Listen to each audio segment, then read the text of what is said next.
Guys, welcome back to my challenge. তোমরা সবাই কেমন আছো? আশা করি খুব ভালোই আছো।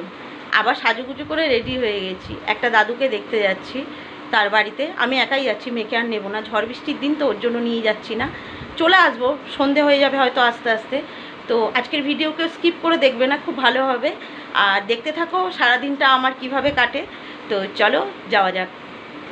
কত জল দেখতে পাচ্ছ, কত জল, এই বৃষ্টির জলগুলো আর জল ছেড়েছে তো, যার জন্য এত জল। এটা কি জানো তো, এটা হচ্ছে দামোদর নদী। তোমরা তো কম বেশি সবাই বইতে পড়েছো যে ঈশ্বরচন্দ্র বিদ্যাসাগর তার মাকে দেখতে গেছিলো দামোদর নদী পার করে। এটাই হচ্ছে সেই দামোদর নদী। তো ওই মাসির বাড়ি গেলে এই দামোদর নদীটাকে পার করেই যেতে হয়, আমাদের বাড়ির খুব কাছে। কি ভালো লাগছে দেখো, সবুজ সবুজ, তাই না? আর জলেরও বাহার দেখো। একটা জিনিস কি খারাপ লাগছে জানো তো, কত বাড়ি না ডুবে গেছে এই জলে। তোমাদেরকে আর আমি দেখাতে পারিনি, তখন ক্যামেরা অন ছিল না মোবাইলের, যার জন্য তোমাদেরকে দেখাতে পারিনি। বাস থেকে নেমে গেলাম, এবার একটু মিষ্টি নিয়ে নিই, সাথে একটু খেজুরও নিয়েছি, দাদু খাবে বলেছিল। তো চলো দেখিয়ে দিই তোমাদেরকে কি মিষ্টি নিয়েছি।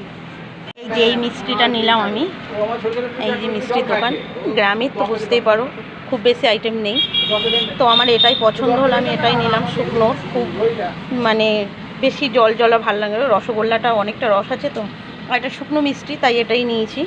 তো চলো আবার বাড়ি গিয়ে কথা হচ্ছে। এসছি অনেকক্ষণ আগে, এসে জল মিষ্টিও খাওয়া হয়ে গেছে, তোমাদেরকে তার দেখানো হয়নি। দাদুর সাথেও দেখা হয়ে গেছে, দাদুকে তোমাদেরকে পরে দেখাচ্ছি। আর চলো মাসিদের ঘরটা দেখিয়ে দিই তোমাদেরকে। এই যে মাসিদের ঘরটা দেখো, আর এই যে সিঁড়ি উপরে যাওয়ার জন্য। এই একটা ঘর নতুন করেছে, এখনও কমপ্লিট করতে পারেনি, তবে ঘরগুলো বেশ বড় বড়ই করেছে। এখানে রান্না করে। আর এই একটা ঘর,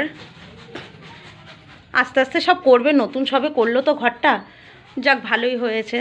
মাথা গোজার মতন তো একটা মানে ভালো একটা জায়গা হয়ে গেল। আগে মাটির ঘর ছিল, সেই গ্রামের ব্যাপার তো বুঝতে পারো, জল বৃষ্টি হলে অসুবিধায় হয়, সেই দিক থেকে নিশ্চিন্তে আছে এরা এখন। তবে আস্তে আস্তে সবই হবে।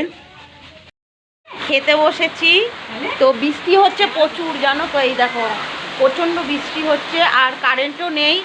তো এই অন্ধকারের মধ্যে খেতে বসেছি, তবু আলোটা আছে, বাইরের আলোটা আসছে।